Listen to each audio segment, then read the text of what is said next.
ఇది కేవలం నీ కృపయే. కలిసి పాడదామా?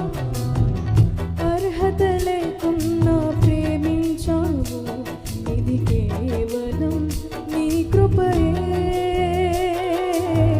యోగ్యత లేకున్నా హెచ్చించావు, ఇది కేవలం